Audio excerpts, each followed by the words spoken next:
Here we go. Watch me flex my flow. You'll be the next to know. Spit it hot flambeau. Swing them bars like whoa. Grab the remote control. Must have called a million times. I'm on the other side. Hello.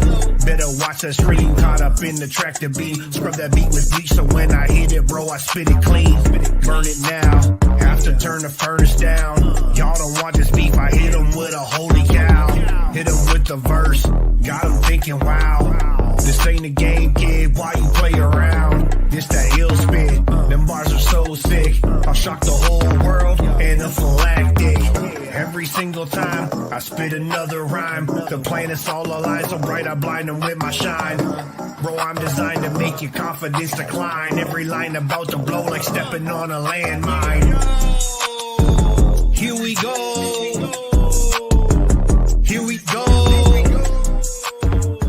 Here we go. What is going on?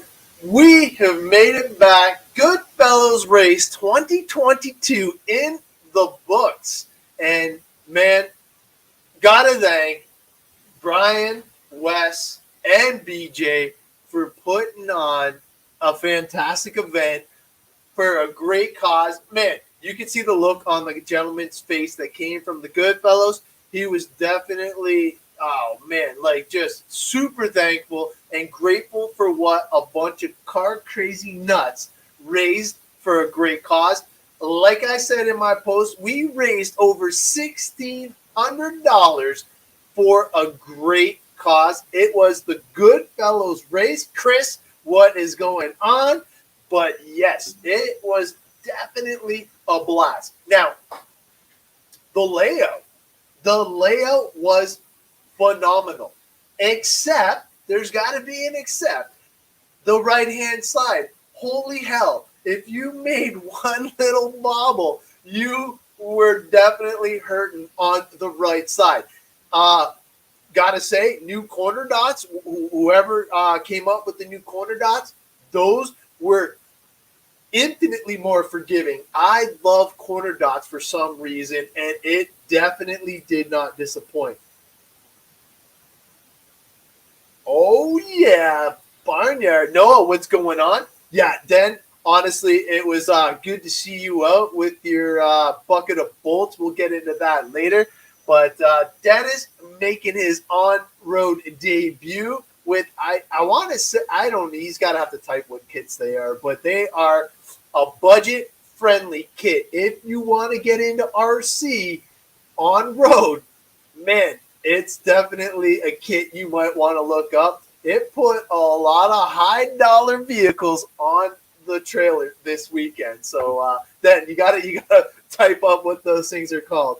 Oh man! But they definitely performed better than even he expected, and he's got a little bit of stuff that he gets to take home today. We'll get into that as well. But since we got double digits watching live, we got an ex-Canadian champ. We got, this guy. You might know him. You might have heard of him. He's kind of fast. He's been around. Told me 20 years racing now, maybe a little bit plus, but he definitely knows how to get around an on-road racing track. We got a new intro for this guy too. So here, I'm going to drop the intro and bring this guy on board. I don't think he needs any introduction, but we got Rob Singh.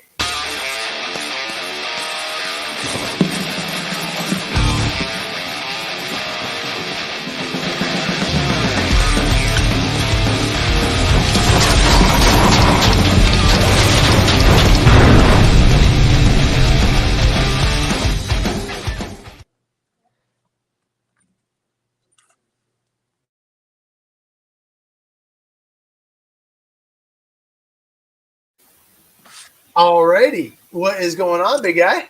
Hey, what's up? Not too much, man. Hey, actually, the intro crashed the internet here. It was hilarious. But thank you, Jeff. I'll play it again. That one was a pretty kick-ass intro. And by the way, speaking of kick-ass, you almost had the trifecta.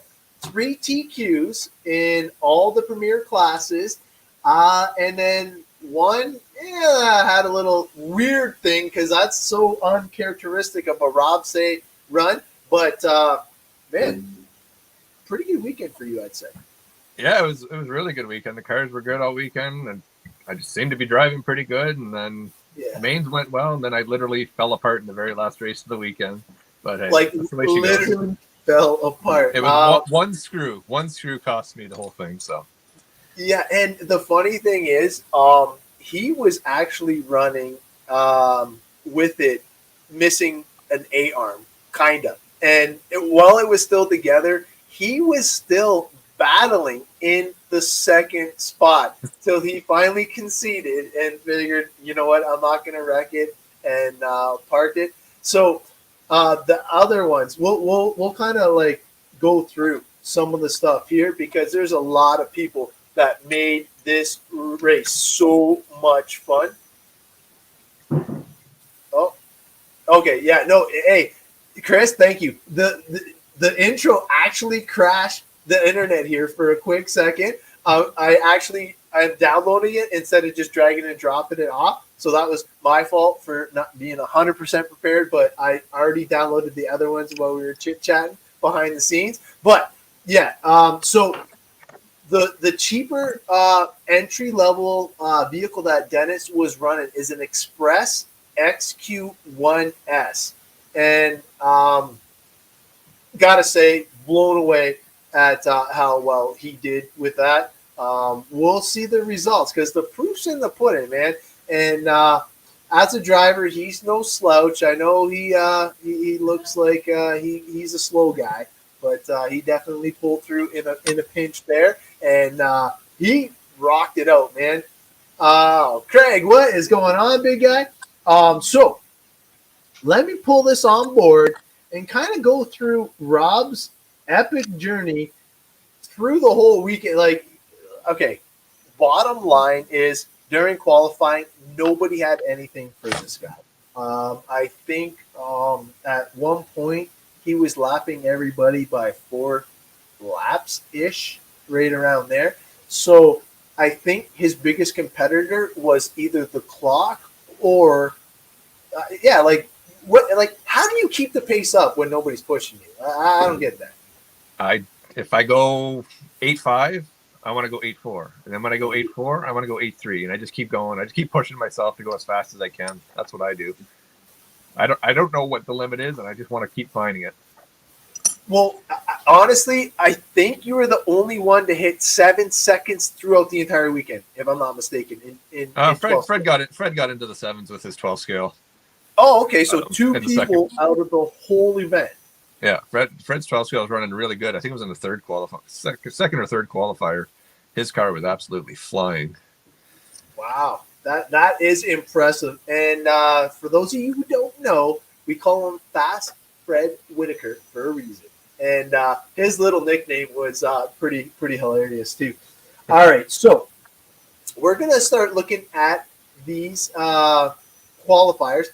Can I just do? Yeah, if I do this, I think we're good. Okay, so 17, 5, 12 scale.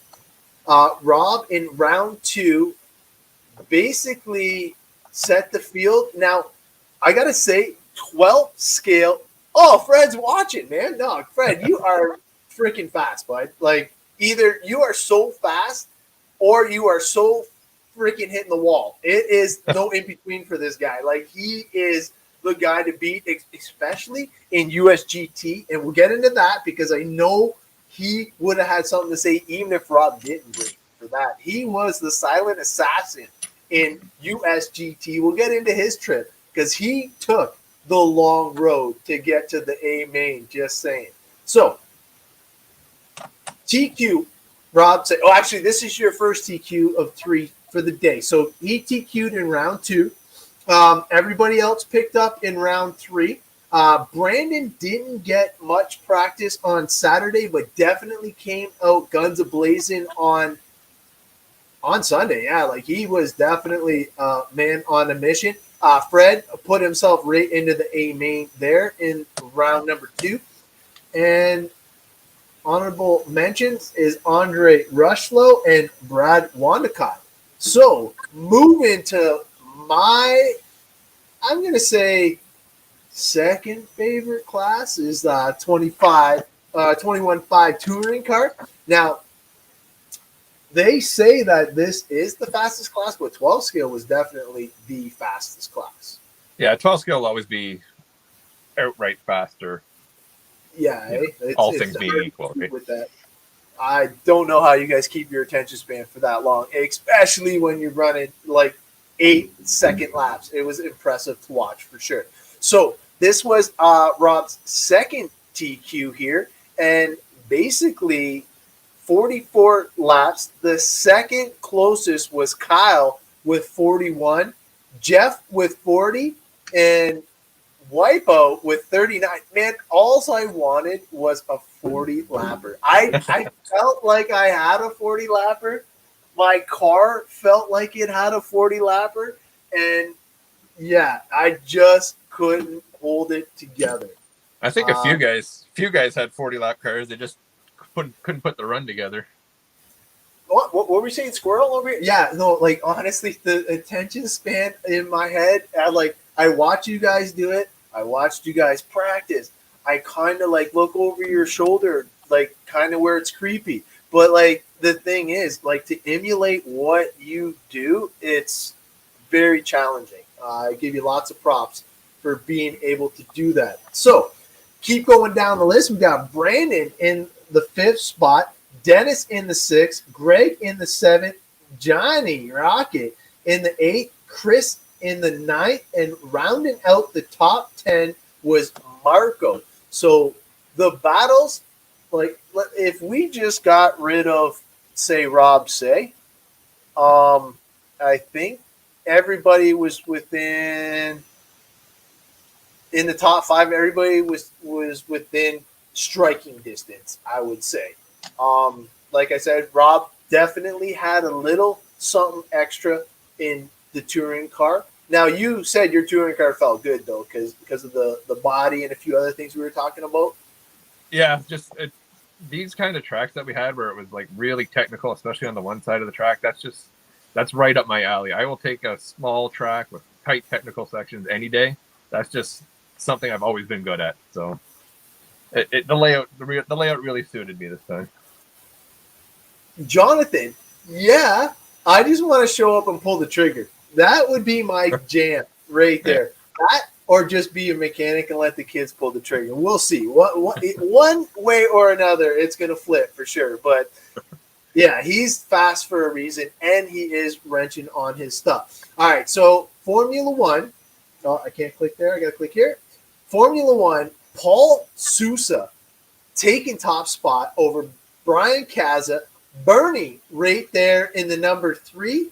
And in the 4th spot, you got Ken Dees. Now, this was a good spot for Paul, taking the TQ for sure. Had a couple lap lead, but everybody else picked it up in round number 3. Now, going to my favorite class, GT12. I cannot wait to get one of these bad boys together.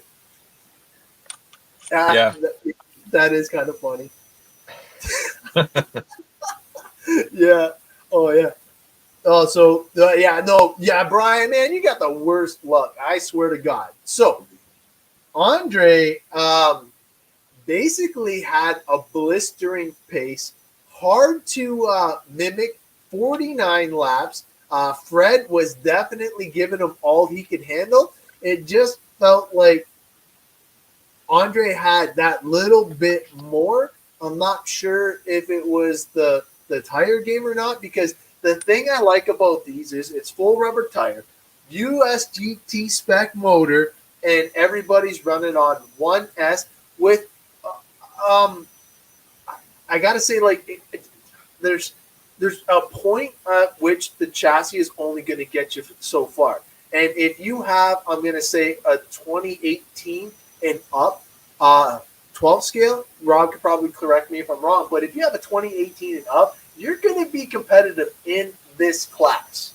Honestly, 12 scale chassis haven't changed all that much fundamentally over the past 20 years. So even if you Okay. had a 10-year-old car, you could probably still get away with doing half decent with it. So I would have to take your word for it because you know what? I'm so close to pulling the trigger on one today, and I just got to be patient because I have one coming, and I'm looking forward to rocking it.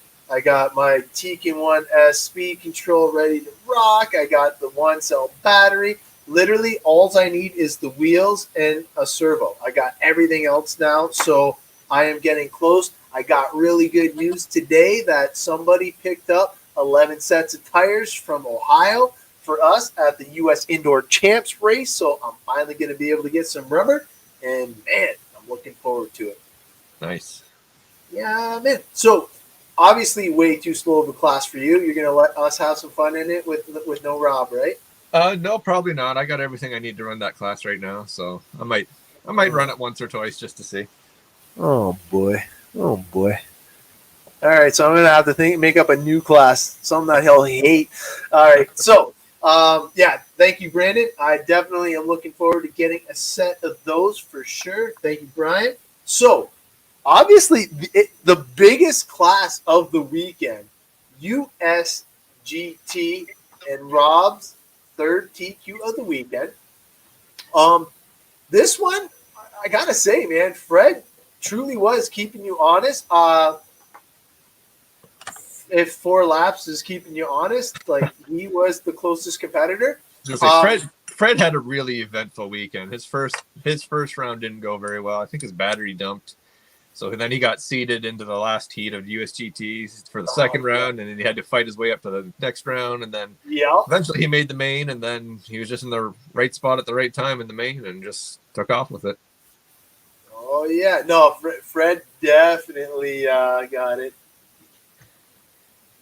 Senior greatest of all time. I don't know, Fred Whitaker, right? All right, so number 3 was Greg Lister, and you know what? After Andy got, like, I know it wasn't good for Andy, but holy cow, was it good for Greg? Because his car matched his driving style, and it definitely handled well for him. Jeff, once again, oh my word, 4/10, Jeff. Jeez Louise, I'm going to catch you one day. I tell you, I know you say you're on road this and that, but I am coming, damn it. I'm actually going to work on my car this weekend. You know what I'm going to actually do? I'm going to actually try and make weight next event. That is my goal. I feel if I drop 100 or whatever, well, I don't even know what I was at. So I got my touring car down to 3080, and I got my USGT just under 1400. So I know there's room for improvement there, and I just gotta do it. Gotta do it. But Rob actually helped me out with the touring car. I got a lighter battery, and boy, oh boy, did that make a world of difference. Mm-hmm. Jeff, actually in the 6th spot, everybody, all 3 of us, me, Jeff, and Jeff. It was a Jeff sandwich, all 37 seconds, all right there. Mayville missed it by, like, literally nothing, a blink of an eye, 1.42 tenths of a second to get that lap. Bill McLean in the 8th, Chris Gurdy in the 9th, and holy cow, Nathan Ross in the 10th spot. But this was definitely the stacked field of the weekend. You know what, Fred? I felt like I had a ridiculous amount of grip in the main for some reason. I thought it was just me, but thank you for bringing that up because I thought maybe it was because my body was a little damaged and it was giving me more downforce because I showed Rob how the whole front of my car is shoe kind of flipped up a little bit. It held together, which I was really happy, and I didn't get any body tuck, but it did feel a little grippier. I would have to agree with that. So yeah, I don't think I ran enough laps in USGT to figure that out, but no, yeah, well, yeah. Here we'll get into the mains here. Let's get into the mains here. So the mains. Where's the results? Here you go. mains. So we'll start off with the USGT D. Who gets the bump? I think it was Brian. That's right. Brian ended up taking out the club car and punching his ticket into the C main. So we'll go into that later. So Brian with the big win there.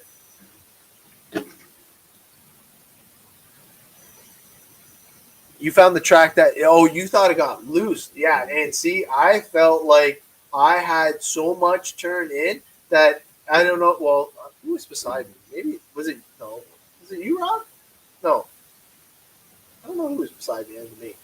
Because I didn't get my normal spot. I think I was a little bit farther down. But I was like, actually, click, click, click, click, click. I was pulling Expo, not Expo, dual rate out of my steering. The weekend showed a total race laps of over 3,600. That's impressive, especially for our entry count. Definitely a good time there. All right, so GT12B main, one person getting the bump. Chuck getting the bump in that bad boy. And boy, you know what?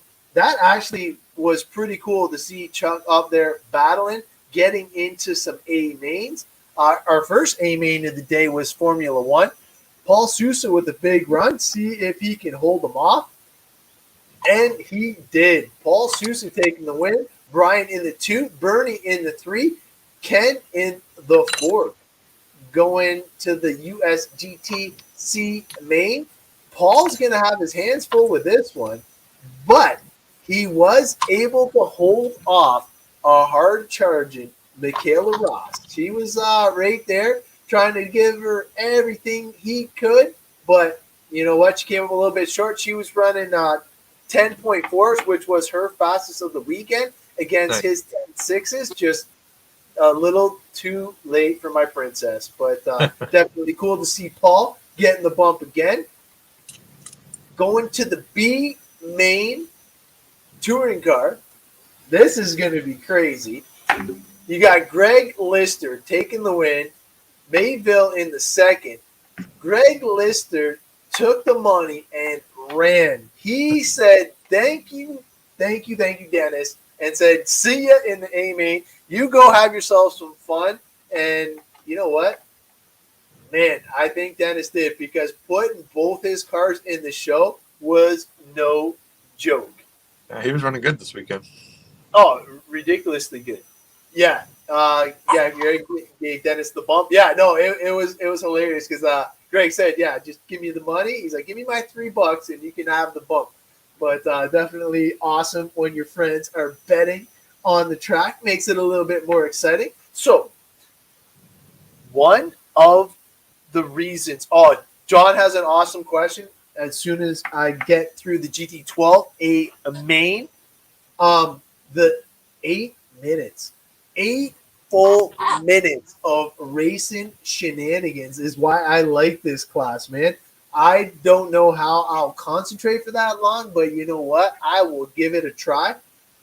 Andre, all the way from TQ, showing the field how it's done, and then Fast Fred Whitaker rocking it all the way back up. Now, we're going to scroll down.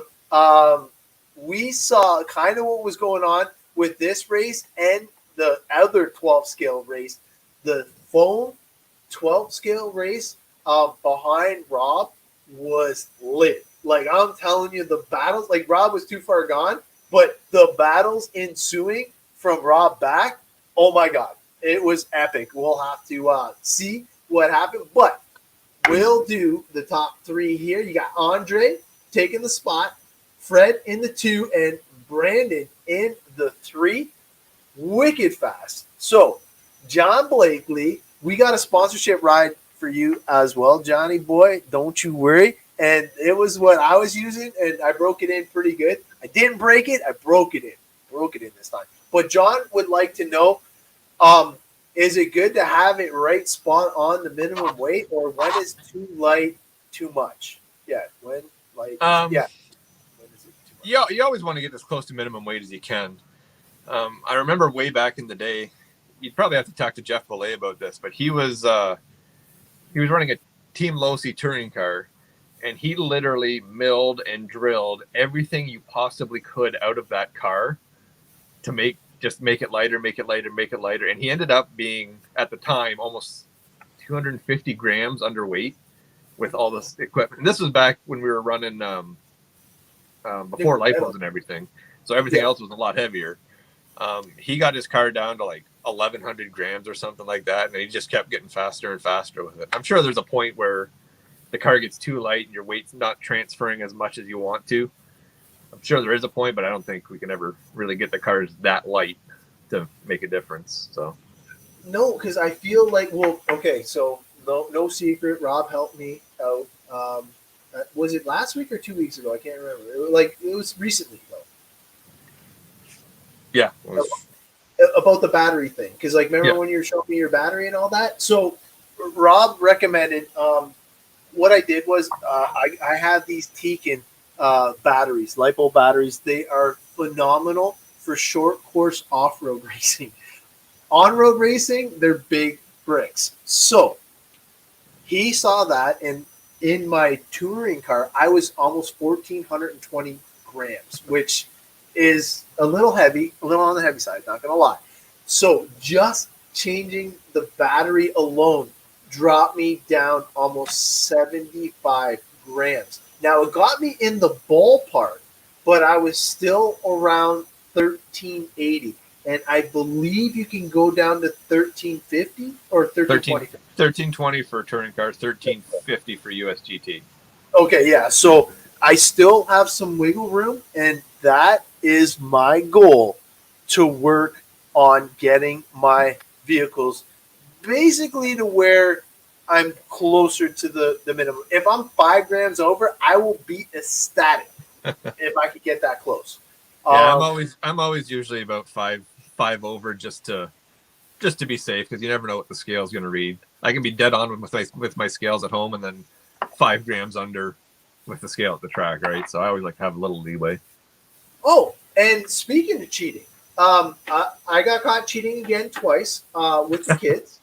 And the weird thing is, I'm using a Skycraft 4-port charger on balance mode, and mine were perfect.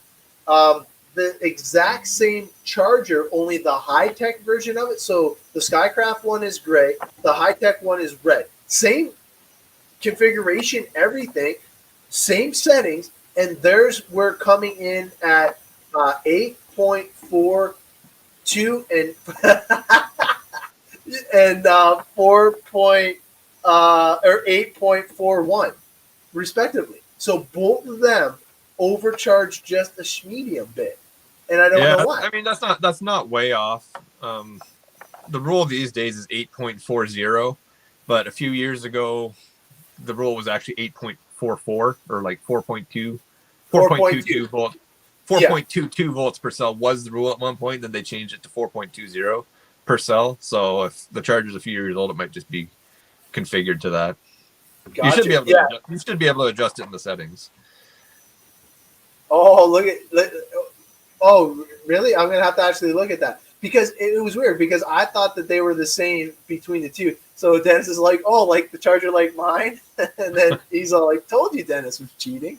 But no, Dennis just freaking opened up a whole can of whoop ass on everybody in USGT. So here, we'll keep clipping along on this one, because the B main had the big man himself, and it was definitely cool to see. So Fred has the Orion, and I keep turning it down because I was overcharging. I think I'm charging at a low rate. Yeah, and you know what? They thought that it was because I was balance charging it in between rounds, that I was at such a low rate that one cell could have just a tad bit over because it was trying to balance it, right? And I'll buy that for a grain of salt, I guess. But it seemed weird that two almost identical chargers had different rates. So I learned that today, because the tech was phenomenal. Thank you, Wesley, for doing that, taking your time out of your race program day and helping us race yourself. because honestly, getting through tech was super painless. Having him help out for sure. So he did a good job. yeah, I got to thank him for that. So I guess I put it off long enough. We'll get on the Dennis Mayville train here for a second. Greg Lister, you missed it, man. We talked about you giving Dennis the spot in touring car and just taking your money and running. But welcome to the show. So, USGT, B main. Who's it gonna be? No joke. Dennis Mayville taking the top spot by almost 2 laps. He was running so consistent. Look at that. 96% consistency. Boy, oh boy. Dennis definitely put on a clinic with those cars. You got Bill in the number 2, Chris in the 3, and Nate in the 4. Nathan rounded out the top 5, but definitely the biggest class of the weekend. So now that we know Dennis punched his ticket into the A main, what's it going to be? So we got 2 more races before we get to the USGT A main, but get a little touring car A main action to contend with. Rob obviously had TQ over Kyle, but nobody had anything. Actually, you know what? Your percentage is pretty consistent between all 3 classes, which I find really impressive because you're basically floating around 95 to 97% in almost everything. Yeah, consistency is what wins races, not speed. Sure, it's easy to say when you're top. Wait, hold on. Let me see. Well, I'm really like, what's your slowest here? Okay, your average is 8.5. The fastest. Did anybody beat your average? Yeah, nobody beat your average. That's it's easy to say when you're that fast. Man, he's fast. Holy cow! But Jeff really impressed me. I thought I had something for him earlier in the day, but man, he still beat me. I got my 40 laps, but it still wasn't enough. I was running 96.31, the second best consistency, but I just think squirrel. Like, it's just shining bright lights. Like, I don't know what I'm thinking. Like, man, Jeff's always been fast in whatever he's running. He's always quick in it, and I've been running with him for pretty much since the beginning, and he's always been up there. Yeah. Now his brother's ridiculously fast too, and he likes to experiment, and that's what I like. He gets into the nitty gritty of the hobby for sure. Oh yeah, yeah. He's. I think he's probably still got 3 or 4 touring cars. He's still got to build. He had pretty much one of everything at one point. Every kit, yeah. No, he's definitely like he likes the engineering aspect of the hobby for sure. So we got Rob Say taking the second win of the weekend in, I'm going to say, a convincing fashion. Only 3 laps, so I don't know, maybe actually, no, you let us battle it out. You actually, I remember, me, Jeff, and Kyle. I pulled up behind you guys, and you guys were going back and forth. I'm like, I'm going to let you guys race it out. I didn't want to mess that up. Dude, yeah. Well, okay. So that's why your consistency probably dropped from your typical 97. Okay, so the highlighted portion here, let's just say he wasn't there. The difference between second to 5th was literally all on the same lap. It was like what? 1 second, 2 seconds. Literally 3 seconds between the whole, like, unbelievably close.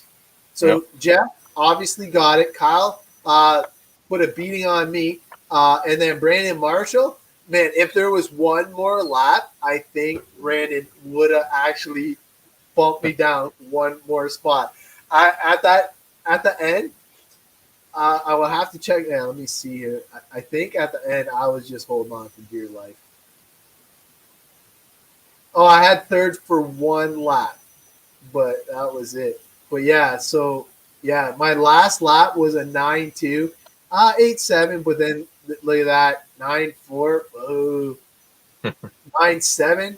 Look at a 10-second lap. Like, that's just garbage.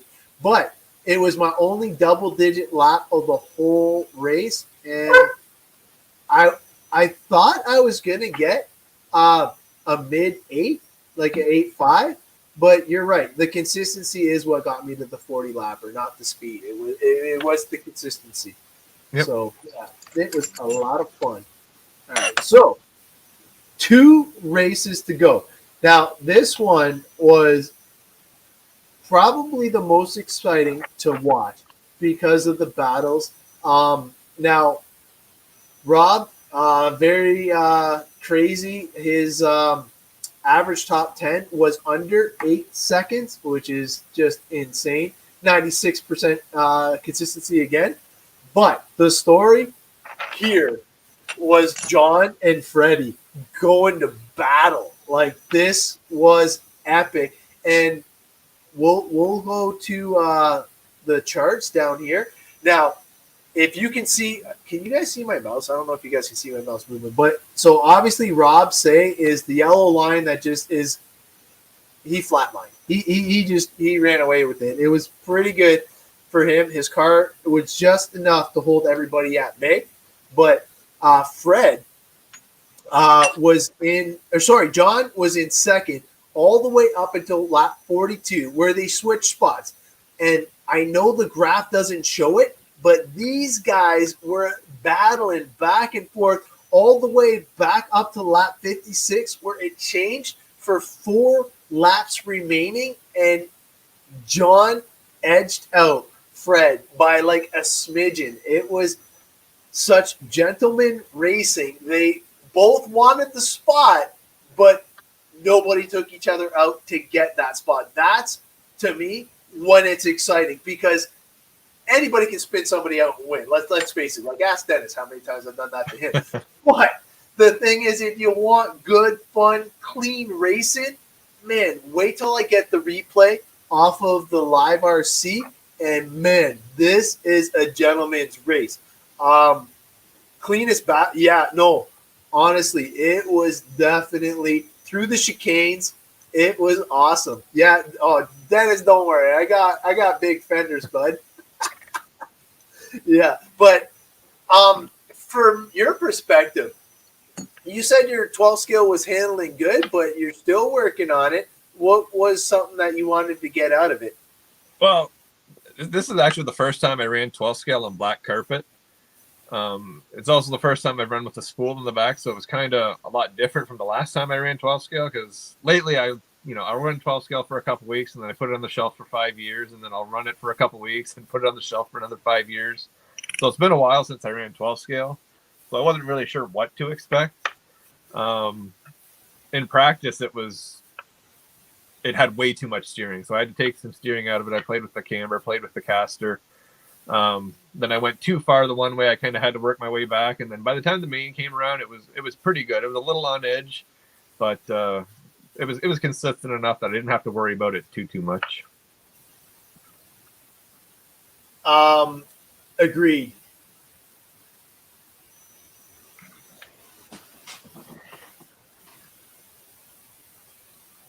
Me and Douglas, yeah. Man, honestly, it would definitely be worth the price of admission to see those two go at it. But when was the last time that you what was the last time you like legit lost a race? Because I'll get into the USGTA main, but I mean like when you legit lost a race.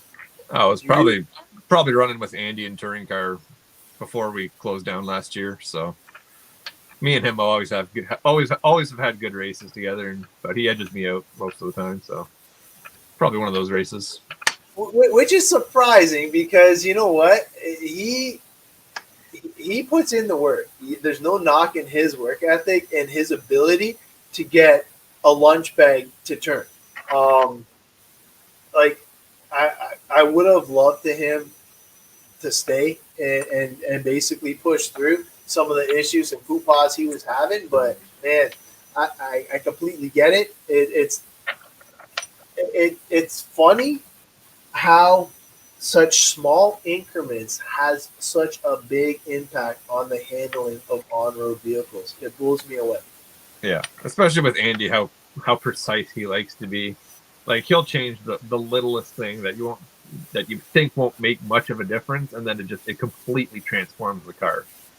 So into something that he's like just dialed with. And yeah, if Andy's comfortable driving something, that's when you got to look out, because he'll just put a beating on a lot of people and hurt yeah, and a lot of people. he's let me drive his cars before, and I mean, I'm not even sure how to describe it. It's just there's so much steering, but it's so smooth. It's consistent, but you don't have to worry about it doing anything crazy in the turns. Like it'll keep turning if you want it to turn, but it'll never break loose. It'll never be pushy. It's just he's always got his cars set up perfect. Yeah, and I was running his wheeler at O-Town earlier in the season, and it was just when I was coming off with my short bus, and he's like, dude, he's like, drive the wheeler right now while you're in the groove, because he's like, nobody was touching you in short bus. He's like, just drive my wheeler. I'm like, oh, Andy, I don't want to break it. He's like, you're not going to break it. Drive it like a four-wheel drive short course. And I bust off like the fastest laps, and it's Andy's car, so I'm driving it like it's an eggshell, so because I don't want to break it or tweak it or anything. And he's like, look, you're hitting all your marks, you're doing so good. He's like, man, why don't you drive your 8-scale like that? And I'm like, I don't know. Yeah, his cars though, the harder you drive them, the better they get. It's just insane when he does those things. If you can push to that level, though, that's the thing. Because sometimes I get out of my comfort zone when I'm going too fast. It's like, whoa. It's like just, mind-boggling. And it's funny because we're going to finish off the USGT, and I got to bug you about some off-road because I know you have one, and I missed it all season. I didn't see you run it once. So did you get out?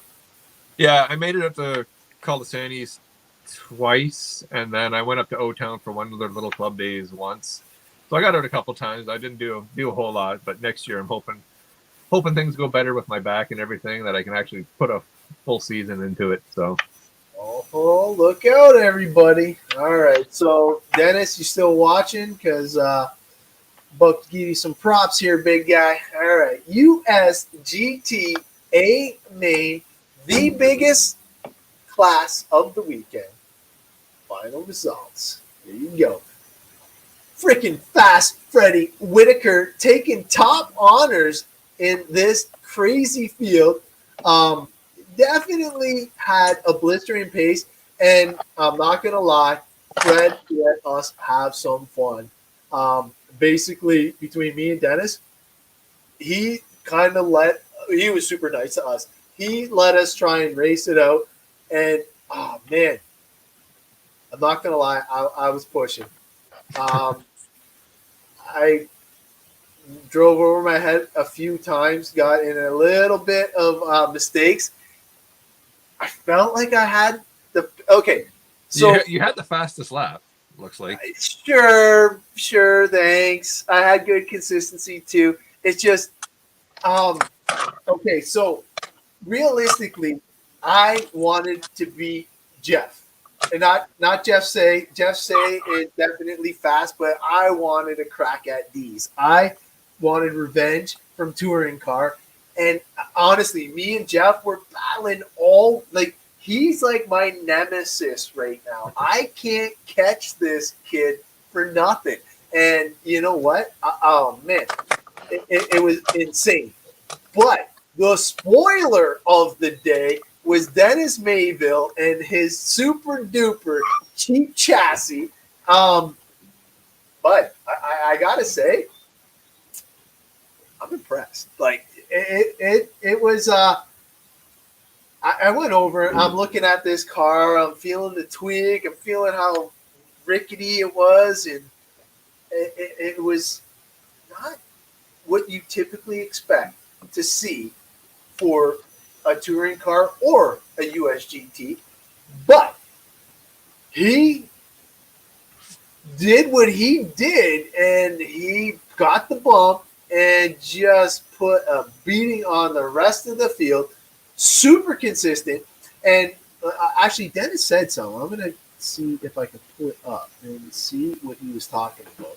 So it's 13. So yeah, so he started off rough, and then after lap 5, he calmed down. And from lap 5 on, there's his fast lap, lap 26. Okay, so I had a little bobble there, and like those little bobbles is what I was counting on, and I just couldn't capitalize. He beat me by a full second plus, and he said his battery was I don't know. I know it was his first weekend back. He hasn't had a lot of cycles through his battery. I know Kyle was helping him out, but man, he still had to drive these things. The durability, I'm impressed. If you are looking for a cheap way to get into the hobby, you definitely have to check it out. Yeah, so that we're going back at least 2 years since he's used these packs. So no doubt they were definitely soft, and not as soft as Dennis, but you know, we're definitely gonna have to throw some punches his way because man, he put a clinic on me. And honestly, my car's right here, and it is a 2017 X-Ray, all decked out. It's got all the goodies. It's got like literally Tekin goodness, everything. Here, I'll show it off. And he still put this beast on the trailer. Yeah, there's a lot of good cheaper cars out there. Like a couple of weeks ago, Simon let me drive his TT02, basically the same car that's the rental car for the track. Yeah, he had it in USGT trim, and I took it out for, I don't know, 5 or 6 laps, and I was only, I think, half a second off my times with my car after 5 laps. Half second. Yeah, I think I was 8.5s with my car, and I was doing 9.0s with his. And I mean, if I had some time to play around with it, I probably could have gone a little bit quicker with it. So, I mean, you can have cheaper cars out there and still, you know, race at a competitive level. That's pretty crazy to hear. Yeah, not gonna lie, because wow, like, so you think with work that you would like? Obviously, your car's gonna be more durable. It's gonna be like easier to work on and maintain. But like for performance wise, if we get because you don't crash, that's the thing. I make it count when I do. Trust me. Yeah. Oh, yeah. I've seen some doozies because, like, there was some times, like, when we were at AHK back in the day where that back wall where the thing, I actually felt it when I was, like, sitting at, remember how we had the benches at the back there? Yeah, there were some times that you guys got into all kinds of wrong, and it was definitely a turbulent turn. That's the reasons why we chose the TT02s for letting racers use at the club. Yeah, man. And you know what? Brandon, it looked like he had a blast racing it around the track. He was super competitive, and I felt like it was a really good handling car. Only issue that we saw, did he break the foam bumper off at some point? Was that the rental car? Yeah, I saw a bumper laying on the table there at one point. I think it was from his car. So as did I. So let's switch gears. So 2 races at our local track, Spark, and then 1 club race out at O-Town. Yep. How was O-Town? It was awesome. It was really funny though. The very first lap on the track, they had that big jump right in front of the driver's stand. Yep. And like I wasn't sure how to take it or whatever, but I came down the hill. I hit the tabletop absolutely perfect. Downsided it, and I just pinned it. And I hit that thing at Mach 10, and I'm up on the stand, and it's like 10 feet off the track. I'm looking up at my car on the stand, and it's just hanging in the air, and I'm thinking to myself, this is going to hurt when it comes down, and I chassis slapped it as hard as you could. After that, I figured out you don't do that anymore. But it's very deceiving. the track was a lot of fun. Like the most deceiving thing was me. Like I knew there was a lot of elevation there, but Yep. until you actually stand there and look at it, it's unbelievable. I think John said it was like 12 feet from top to bottom.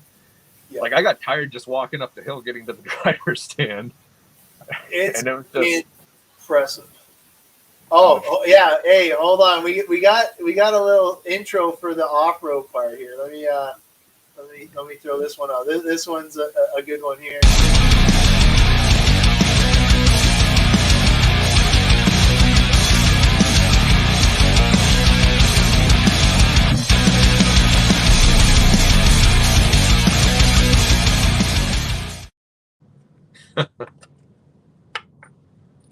nice.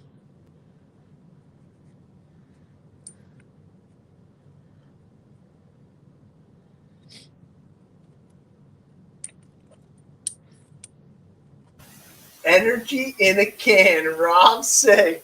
Oh man. Nice. All right, yeah, no, that one was a good one, and he actually sent a few more that were pretty fun. But the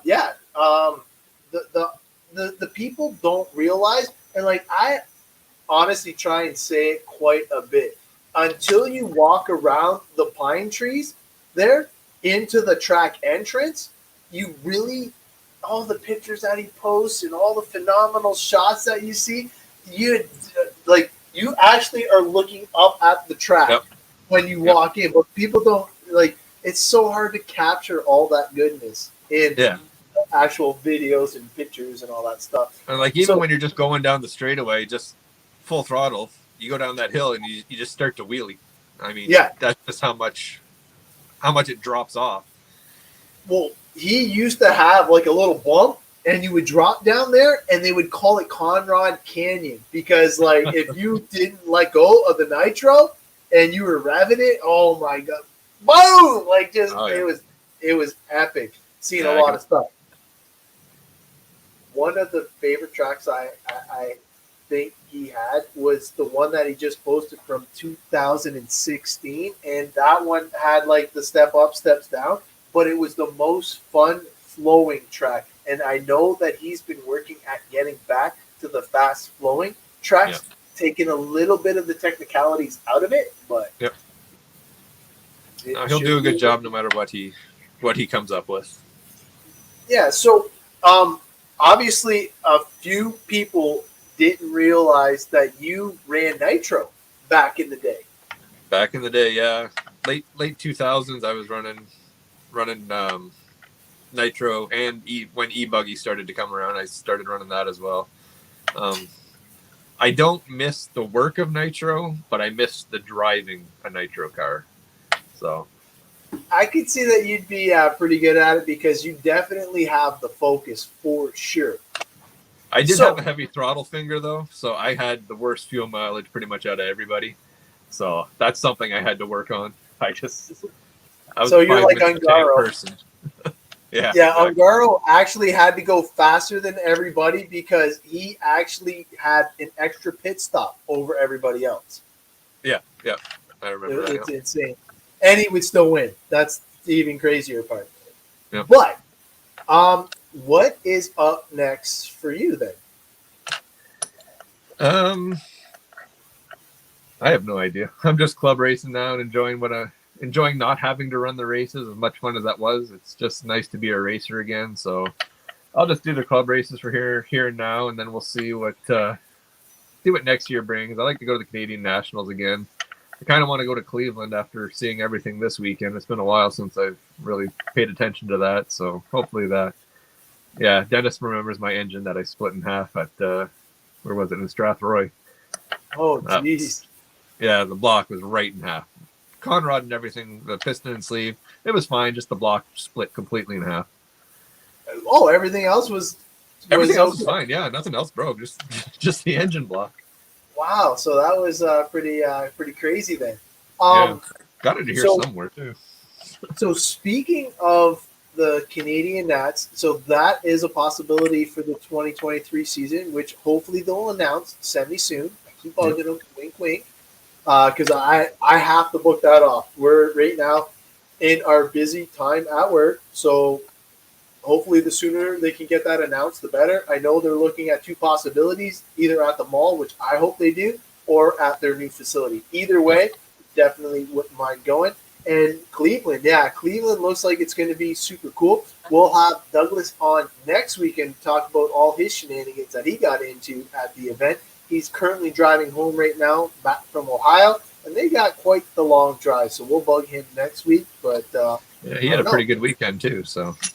Oh yeah, super proud of what he was able to accomplish. He was in 2 classes, and definitely pretty cool. Yeah, man, honestly, Brian, it was my first time seeing it in person, and it did not disappoint. The whole, like, atmosphere is what I really liked, and you know me, I was just there doing the lives, hyping it up. When Douglas ended up putting Kevin Hebert on the trailer for the first time ever, it was like a changing of the guard, and you could just see the confidence in Douglas. Like, even he was like, I just beat my icon. Like, he was like hyped about it, and it's a tough thing to do to beat Kevin in anything on road. And I think that woke Kevin up too, because since then Kevin has been on it. Like, I think it was actually TQ and Mod this weekend. He didn't end up winning, but I mean, his car was quick. Well, I think that he realized that he has to put in the work again, because he had such a cushion for a while that he could just show up, TQ, and win, kind of like this guy I'm talking to right now. But once Douglas did that to him, he was like, "Oh man, you mean I actually have to turn a tool?" And he definitely showed that the old guy still has that prowess. That he's there, right there at the top, and it was awesome to see. I can't wait to watch some of the highlights for sure, because that is on YouTube, just in case. It is the U.S. Indoor Champs race. If you're looking it up, I will share the link for sure. But is there anything you'd like to chat about? We got 3 minutes left. Just want to say thanks to all the guys that put on the race today. It was a really, really good weekend.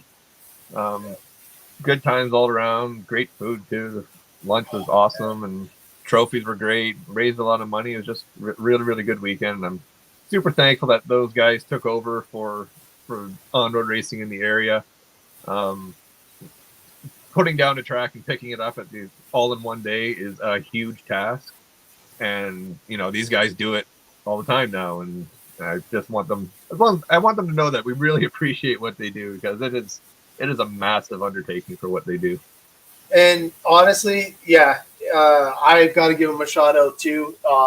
The amount of behind the scenes effort that goes into putting it together for us racers, it is truly appreciated. You guys have been rocking it out for the past 2 seasons now, and honestly, without you guys doing it, we wouldn't have a place to run these vehicles. We wouldn't have a venue to come and have fun with our friends. And man, it's just, thank you guys, honestly. Without that, we wouldn't be even chit-chatting right now. Yeah, for sure.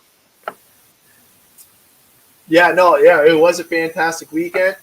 Everybody got to have a good time, got some cool trophies. And thanks to Greg Lister, too. My daughter has her trophy up in the bedroom, and it was definitely a cool surprise. I know Greg helped out with getting a few extra trophies for the lower mains, which, you know what? Hey, even the lower mains, they love it, because the battles are just as intense when you're racing people of the same caliber. And absolutely. Racing's racing. It is going to be fun. And the closer the battles and it's clean racing, everybody's having fun. But, man, I miss Jeff. Man, I wish Jeff would have came out. If you ever need a rent-a-ride, Jeff, I got one for you. And I know how much you like to tweet things, so I'll benefit from it, I'm sure. All right, so last 30 seconds. You want to thank anybody else, or? Just even the racers just coming out, sporting these guys. You know, it's everybody coming out that keeps this place going, and just super thankful that we got something. Yeah, man, you got to support your local track, because without that, You got nothing, man. So we're gonna try and hype it up. We're gonna have a little something for the point series and stuff like that. We're gonna gather up a couple prizes and stuff like that. I'm gonna bug a few of my sponsors and see what we can do. We will definitely make sure we keep hyping up Windsor RC Raceway. But I gotta thank you for jumping on board, having a good time, and just chit chatting about some on road stuff and helping everybody out and seeing your perspective from stuff, because I'm not going to lie, you are the whole show right now, and it is wicked. I'm racing with you, and I still get to watch you a little bit. It's definitely cool to see, and I'm looking forward to seeing you get pushed from somebody, even if it's Andy coming back. Somebody's definitely got to push. Yeah, we gotta get Jeff back out here. He's pretty quick. Just gotta get him. Yeah, he's fast. Jonathan, if he could travel down here, yeah, it would be awesome. But we were talking about it in the pits. Hopefully, we can get a Windsor RC racing crew to go up to the Canadian Nats together. We're going to try and set something up. But until then, you guys are going to have to stay tuned. Thanks, Bud, for joining me, and I will bug you again later. For sure. All right, have a good one. See you, man. All right, I got to thank Rob Sane for jumping on board and, kind of help me out with this on-road stuff, because let's face it, on-road racing is not my forte. I definitely had a blast doing it. Jeff, dude, I'm coming for you. I feel like I'm on the verge of being a tick faster, and I'm telling you, Jeff Dees, look out, because I am going to put in the work. My cars are going on a diet. I'm going on a diet. We're coming for you. Until then, you guys have a great weekend. See ya.